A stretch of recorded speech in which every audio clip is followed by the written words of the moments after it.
지금 이 순간 여러분 옆에 있는 사람들을 한번 떠올려 보세요. 가족, 친구, 직장 동료, 오랜 지인. 그 사람들이 여러분에게 보여주는 얼굴, 그게 진짜 얼굴일까요? 그리고 더 무서운 질문 하나. 여러분이 그 사람들에게 보여주는 얼굴, 그게 진짜 여러분인가요? 오늘 저는 한 가지 이야기를 해드리려고 합니다. 처음엔 그냥 남 이야기처럼 들릴 겁니다. 그런데 듣다 보면 어느 순간 이게 남 이야기가 아니라는 걸 느끼게 되실 거예요. 왜냐하면 이건 우리 모두의 이야기니까요. 1967년생 이정훈 씨. 그는 30년 넘게 회사를 다녔습니다. 대기업 중간 관리자, 팀장, 부장, 그리고 임원 문턱 바로 앞. 회사 회식 자리에서 그는 항상 분위기를 주도했습니다. 유머가 넘쳤고 후배들에게 형처럼 굴었으며 위로는 부드럽고 능숙하게 보고서를 올렸습니다. 어느 자리에서든 그는 딱 맞는 말을 골라서 했어요. 딱 맞는 표정을 골라서 지었고요. 그의 아내 김미숙 씨는 남편에 대해 이렇게 말했습니다. 그 사람이 무슨 생각을 하는지 저는 사실 잘 몰라요. 같이 산 지 28년인데. 28년. 결혼 초기엔 아내가 섭섭해서 그런 말을 한다고 생각했습니다. 나중엔 그냥 피곤해서 그러겠거니 했죠. 그리고 어느 순간부터 그 말이 아예 귀에 들어오지 않았습니다. 이정훈 씨가 은퇴한 건 58세였습니다. 퇴직식 날, 30년 넘게 다닌 회사, 후배들이 꽃다발을 줬습니다. 동료들이 악수를 청했고 팀장 시절부터 함께한 비서가 울음을 참으며 봉투를 건넸습니다. 사장은 수고하셨습니다라고 했고 그는 감사합니다라고 했습니다. 박수가 쏟아졌습니다. 그는 웃었습니다. 잘 훈련된 완벽한 미소로. 차를 타고 집으로 돌아오는 길 신호등 앞에서 그는 갑자기 차를 세웠습니다. 신호가 빨간불이어서가 아니었어요. 그냥 세웠습니다. 그리고 처음으로 스스로에게 물었습니다. 나는 지금까지 뭘 한 거지? 인간은 태어나면서부터 가면을 씁니다. 아니, 정확히는 태어난 지 얼마 지나지 않아서부터요. 아기는 웁니다. 울면 엄마가 옵니다. 웃으면 어른들이 좋아합니다. 아이는 학습합니다. 이렇게 하면 사람들이 반응한다는 것을. 그게 시작입니다. 유치원에서 아이는 착한 아이가 되는 법을 배웁니다. 학교에서는 공부 잘하는 아이, 말 잘 듣는 아이, 인기 있는 아이 중 하나를 고릅니다. 아니, 정확히는 고르게 됩니다. 그 역할이 주어지고 거기에 자신을 맞추죠. 사회학자 어빙 고프먼은 이것을 인상관리라고 불렀습니다. 우리는 무대 위의 배우처럼 타인 앞에서 공연을 하고 무대 뒤에서만 진짜 자신이 된다는 거예요. 그런데 문제가 있습니다. 어떤 사람들은 살다 보면 무대 뒤를 잃어버립니다. 무대 위에 너무 오래 서 있다 보면 자기 분장실이 어딨는지를 잊어버리는 겁니다. 가면을 쓴 게 너무 자연스러워지다 보면 가면 밑에 뭐가 있는지를 스스로도 모르게 됩니다. 이정훈 씨가 바로 그랬습니다. 그는 회사에서 능력 있는 부장님이었습니다. 집에선 믿음직한 가장이었습니다. 동창 모임에선 성공한 친구였습니다. 교회에선 봉사하는 집사였습니다. 그런데 혼자 있을 때 그는 누구였을까요? 그 질문에 답을 못했습니다. 58년을 살았는데 은퇴 후 3개월이 지났을 때입니다. 이정훈 씨는 집에서 TV를 보고 있었습니다. 나디시. 아내는 요가 학원에 갔고 아이들은 각자 자기 삶을 살고 있었습니다. 고요한 거실. 그는 리모컨을 들다가 그냥 내려놨습니다. 아무것도 하고 싶지 않았습니다. 아무것도 하지 않아도 되는 상황인데 그게 너무 무서웠습니다. 뭔가를 해야 할 것 같은데 뭘 해야 할지를 몰랐습니다. 평생 해야 할 것들로 가득 찬 삶을 살았습니다. 6시에 일어나야 했습니다. 7시 30분 버스를 타야 했습니다. 9시까지 출근해야 했습니다. 회의가 있었고, 보고서가 있었고, 결제가 있었고, 접대가 있었습니다. 주말엔 아이들 학원을 데려다 줘야 했고, 명절엔 처가와 본가를 오가야 했습니다. 그 모든 해야 함들이 사라진 자리, 처음엔 시원할 줄 알았습니다. 자유로울 줄 알았어요. 그런데 텅 비어 있었습니다. 더 정확히는 텅 빈 그 자리에서 처음으로 자기 자신과 마주해야 하는데 거기서 마주친 게 낯선 사람이었습니다. 수십 년간 역할만 해온, 이제는 역할이 없어진 낯선 누군가. 그 경험을 심리학자들은 역할 상실 증후군이라고 부릅니다. 은퇴한 중장년 남성들이 특히 많이 겪습니다. 직업, 직위, 사회적 역할이 사라졌을 때 찾아오는 정체성의 공백. 어떤 사람들은 그 공백을 견디지 못하고 급격히 무너집니다. 이정훈 씨도 무너졌습니다. 갑자기 화가 났습니다. 아무 이유 없이 아내에게 짜증을 냈습니다. 아내가 왜 자꾸 밖에 나가냐고, 왜 내 밥을 제때 안 챙기냐고, 왜 나한테 신경을 안 쓰냐고. 아내 김미숙 씨는 조용히 앉아 그 말을 다 들었습니다. 그리고 딱 한마디를 했습니다. 당신이 집에 있는 게 28년 만에 처음인데 나한테 신경 못 받았다고 느끼면 그거 당신이 나한테 어떻게 했는지도 한번 생각해 봐요. 그 말이 비수처럼 박혔습니다. 가면 무도회가 뭔지 아십니까? 중세 유럽의 귀족들이 즐기던 파티입니다. 모두가 가면을 씁니다. 누가 누군지 모릅니다. 그 익명성 속에서 사람들은 평소엔 못하던 말을 하고 평소엔 못할 행동을 했습니다. 흥미로운 건 파티가 끝날 때입니다. 가면을 벗는 순간 어떤 사람들은 당황했습니다. 가면 뒤에 있던 사람이 저 사람이었다는 게, 그리고 어떤 사람들은 파티가 끝난 후에도 가면을 벗지 않았습니다. 그게 더 편했으니까요. 우리 인생도 그렇습니다. 우리는 각자의 무도회장에 살고 있습니다. 직장이라는 무도회, 가족이라는 무도회, 사회라는 무도회. 각각의 무도회마다 다른 가면을 씁니다. 그리고 그게 너무 자연스러워지면 파티가 끝나도 가면을 못 벗습니다. 이정훈 씨의 경우를 보면 직장에선 강한 리더의 가면을 썼습니다. 약한 모습을 보이면 안 됐으니까요. 집에선 흔들리지 않는 가장의 가면을 썼습니다. 가족이 불안해하면 안 됐으니까요. 친구들 앞에선 잘 나가는 사람의 가면을 썼습니다. 실패나 고민을 드러내면 약해 보이는 것 같았으니까요. 30년, 40년을 그렇게 살았습니다. 그러다 보니까 진짜 감정이 뭔지를 모르게 됐습니다. 슬플 때 슬프다고 못했고, 힘들 때 힘들다고 못했습니다. 외로울 때 외롭다고 말하는 법을 잊어버렸습니다. 그 감정들은 어디 갔을까요? 사라진 게 아닙니다. 쌓였습니다. 어딘가에 눌러담긴 채로 쌓였습니다. 심리학에 억압된 감정이라는 개념이 있습니다. 표현되지 못한 감정은 사라지지 않습니다. 몸 어딘가에, 마음 어딘가에 저장됩니다. 마치 댐처럼 오랫동안 물을 막으면 막을수록 수위는 올라갑니다. 어느 순간 그 댐이 무너집니다. 이정훈 씨의 댐은 은퇴 후 6개월 만에 무너졌습니다. 아들의 전화 한 통이 계기였습니다. 아버지, 저 이번에 사업 그만두려고요.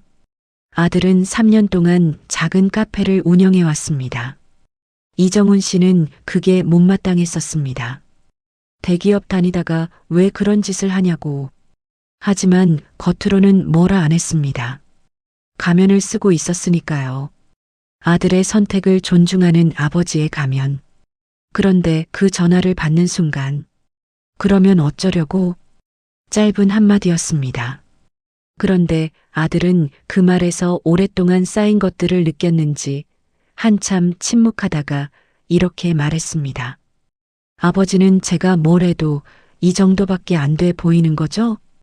그 말 한마디에 이정훈 씨는 와르르 무너졌습니다. 그 자리에서 울었습니다. 처음으로 아들 앞에서 수십 년 만에 처음으로 우는 걸 들킨 채 나도 모르겠다. 나도 내가 어떻게 살아온 건지 잘 모르겠어. 그 말이 나왔습니다. 준비하지 않은 말이 가면 뒤에서 나온 말이 아들은 아무 말도 못했습니다. 이후 이정훈 씨는 상담을 받기 시작했습니다. 처음엔 아내가 권유했습니다. 그는 거절했습니다. 내가 무슨 정신과냐는 생각이었습니다. 그것도 가면이었습니다. 나는 강한 사람이라는 가면. 두 번의 실랑이 끝에 그는 상담실에 앉았습니다. 상담사의 첫 질문은 단순했습니다. 지금 어떠세요? 그는 자동으로 대답하려 했습니다. 괜찮습니다. 30년 동안 해온 대답이었으니까요. 근데 그 말이 안 나왔습니다. 입을 열었다가 닫았습니다.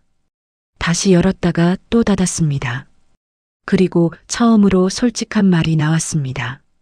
모르겠어요. 제가 지금 뭘 느끼는 건지 잘 모르겠어요. 상담사는 고개를 끄덕였습니다. 그게 시작이었습니다. 몇 주가 지나면서 조금씩 보이기 시작했습니다. 그가 평생 억눌러온 것들이 사실은 임원이 못된 것에 깊은 수치심이 있었습니다. 아이들에게 충분한 아버지가 못됐다는 죄책감도 있었습니다. 아내에게 한 번도 제대로 미안하다고 못했다는 후회도 있었습니다. 그것들을 30년 동안 강한 가장가면 뒤에 숨겨왔던 겁니다. 상담사가 한 번 물었습니다. 그 감정들을 왜 숨겼다고 생각하세요? 이정훈 씨는 한동안 말을 못했습니다. 그리고 천천히 답했습니다.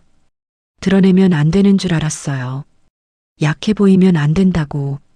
아버지한테 그렇게 배웠어요. 남자는 울면 안 된다고. 힘들어도 내색하면 안 된다고.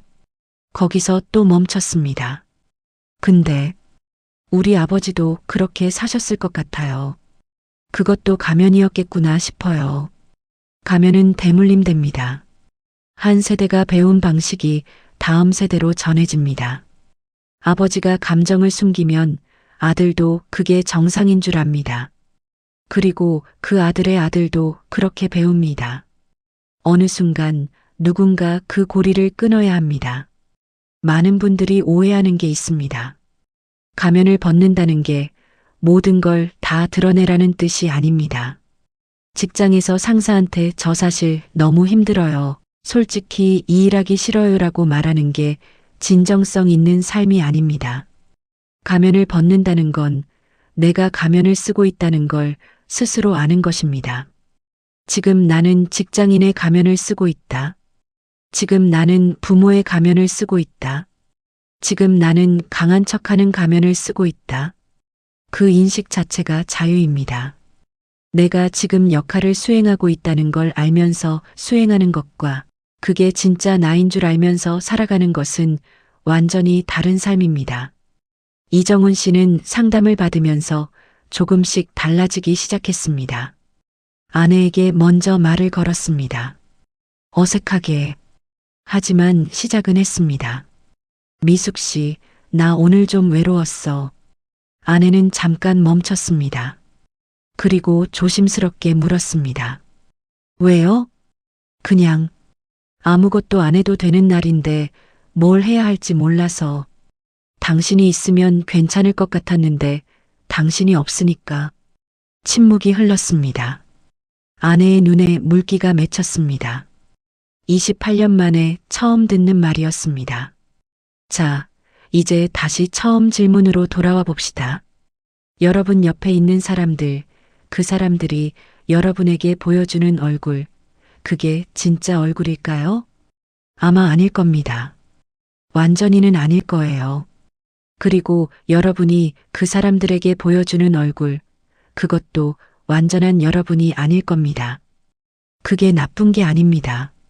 그게 인간 사회입니다. 우리는 원래 상황에 따라 다른 얼굴을 씁니다. 그게 사회화이고 그게 관계입니다.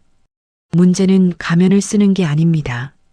가면을 쓰고 있다는 걸 잊어버리는 것이 문제입니다. 나는 지금 어떤 가면을 쓰고 있는가? 그 가면이 너무 오래 붙어서 내 얼굴이 된 건 아닌가? 가면 밑에 있는 나는 누구인가? 그 나는 무엇을 원하고 무엇을 두려워하고 무엇 때문에 외로운가? 이 질문들과 마주하는 사람은 많지 않습니다. 바쁘니까요. 바쁜 게 편하니까요. 바쁘면 이런 질문을 안 해도 되니까요. 심리학자 에릭 에릭슨은 인간의 발달 단계를 8단계로 나눴습니다. 그 마지막 단계, 노년기의 핵심 과제가 뭔지 아십니까? 자아 통합대 절망입니다. 내 삶을 돌아보며 이것이 의미 있는 삶이었다고 받아들일 수 있느냐, 아니면 허무함과 절망 속에 끝나느냐. 그 차이는 화려함에 있지 않습니다. 재산에도 있지 않습니다. 명예에도 있지 않습니다. 자기 자신을 얼마나 솔직하게 살았느냐에 달려 있습니다. 나는 어떤 사람이었는가? 나는 무엇을 소중히 여겼는가? 나는 누구를 사랑했고 그 사랑을 제대로 표현했는가? 나는 나답게 살았는가? 그 질문들에 그랬다고 대답할 수 있는 사람이 마지막을 평온하게 맞이합니다. 이정훈 씨는 63세가 된 지금 조금씩 그 답을 찾아가고 있습니다. 아들과 한 달에 한 번 만납니다. 전에는 명절에나 봤는데 카페를 접은 아들이 새로 시작한 일에 대해 이야기를 듣습니다. 처음엔 잘 이해가 안 됐습니다. 하지만 들으려고 합니다. 그것도 달라진 것입니다. 아내와 매일 저녁 산책을 합니다. 30분짜리 코스. 말이 없을 때도 있습니다. 그래도 괜찮습니다. 예전엔 침묵이 어색했는데 이제 그 침묵이 편안합니다. 그리고 혼자 있는 시간에 이제는 리모컨을 바로 들지 않습니다. 잠깐 앉아서 스스로에게 묻습니다. 나 오늘 어때? 그 질문이 시작입니다. 지금 이 이야기를 듣고 계신 여러분, 여러분은 어떤 가면을 쓰고 계신가요? 직장에서의 가면, 부모로서의 가면, 배우자로서의 가면, 성공한 사람의 가면, 아무렇지 않은 사람의 가면. 그 가면들 누가 씌워준 건가요? 아니면 스스로 고른 건가요? 아니면 너무 오래 쓰고 있어서 이제는 내 것이 된 건가요? 가면을 벗으라는 말이 아닙니다. 한 번만 들여다보라는 겁니다. 가면 안쪽을, 거기 있는 사람을, 그 사람이 뭘 원하는지, 뭐가 외로운지, 뭐가 무서운지, 뭘 하고 싶은지, 그걸 아는 것이 자유입니다. 그리고 그 자유로운 사람이 그나마 진짜 여러분입니다. 인생이 가면 무도회라는 걸 깨달았을 때 어떤 사람들은 그 깨달음에 절망합니다. 그럼 다 가짜였던 거잖아. 하지만 그렇지 않습니다. 무도회는 끝납니다. 밤이 지나면 새벽이 옵니다. 가면을 벗는 시간이 옵니다. 그 순간을 준비하고 있느냐, 그 순간에 놀라느냐, 그 차이가 어떤 삶의 마무리를 맞이하느냐의 차이입니다. 오늘 딱 한 번만 가면 뒤에 자신에게 물어봐 주세요. 너 요즘 어때? 그 대답을 들을 준비가 됐을 때 비로소 우리는 진짜 살기 시작합니다. 여기까지 함께 해주셔서 감사합니다. 오늘 이 이야기 어떠셨나요? 누군가는 이정훈 씨의 모습에서 자신의 아버지를 봤을 겁니다. 누군가는 자기 남편을 봤을 거고 또 누군가는 거울 속의 자신을 봤을 겁니다. 그게 이 이야기를 꺼낸 이유입니다. 자, 오늘 여러분께 딱 3가지만 드리고 싶습니다. 거창한 게 아닙니다. 아주 작고 아주 현실적인 것들입니다. 첫 번째, 오늘 하루 중 딱 5분만 아무것도 하지 말고 앉아보세요. 핸드폰도 내려놓고 TV도 끄고 그냥 앉아서 지금 내가 뭘 느끼는지를 들여다보세요. 처음엔 아무것도 안 느껴지는 것 같을 겁니다. 어색할 겁니다. 불편할 겁니다. 그게 정상입니다. 오랫동안 자기 감정을 들여다보지 않았으니까요. 그 5분이 가면 안쪽을 처음 들여다보는 연습입니다. 두 번째, 오늘 가장 가까운 사람에게 한마디를 건네보세요. 요즘 어때? 이 한마디입니다. 배우자에게, 자녀에게, 오랫동안 연락 못한 친구에게, 그냥 형식적으로 묻는 게 아니라 진짜로 궁금해하면서, 그리고 대답이 돌아왔을 때 끝까지 들어보세요. 관계는 대단한 이벤트로 회복되지 않습니다. 이런 작은 질문 하나로 다시 시작됩니다. 세 번째, 자신에게 너무 가혹하게 굴지 마세요. 지금까지 가면을 쓰고 살아온 것, 그건 잘못이 아닙니다. 그렇게 살아야 했으니까 그렇게 산 겁니다. 살아남기 위해, 사랑받기 위해, 인정받기 위해, 그 모든 것이 나름의 이유가 있었습니다. 그러니 과거의 자신을 탓하지 마세요. 다만 지금부터는 조금 다르게 살 수 있다는 걸 기억하세요. 오늘부터가 다시 시작입니다. 인생은 길고 우리에게는 아직 시간이 있습니다. 은퇴를 앞두셨든 이미 하셨든 아직 한참 남으셨든 상관없습니다. 가면을 알아차리는데 늦은 나이는 없습니다. 60에 깨달은 사람이 80까지 진짜 자기 삶을 삽니다. 70에 알아차린 사람이 남은 날들을 가장 자유롭게 삽니다. 무도회는 끝나도 됩니다. 가면은 내려놔도 됩니다. 가면 아래의 당신, 그 사람이 진짜 당신이고 그 사람이 살아온 삶이 진짜 당신의 이야기입니다. 그 이야기는 부끄러운 게 아닙니다. 그 이야기는 소중합니다. 오늘 이 영상이 조금이라도 마음에 닿으셨다면 구독과 좋아요 부탁드립니다. 거창한 부탁이 아닙니다. 이런 이야기들 더 많은 분들께 닿았으면 하는 마음입니다. 가면 뒤에 자신을 들여다보고 싶은 분들, 인생의 후반을 좀 더 나답게 살고 싶은 분들, 그런 분들 곁에 이 채널이 있고 싶습니다. 댓글에 오늘 느낀 것 하나만 남겨주세요. 길게 안 쓰셔도 됩니다. 단어 하나도 좋습니다. 여러분의 그 한마디가 같은 고민을 가진 누군가에게 위로가 됩니다. 다음 이야기에서 또 뵙겠습니다. 오늘도 수고 많으셨습니다.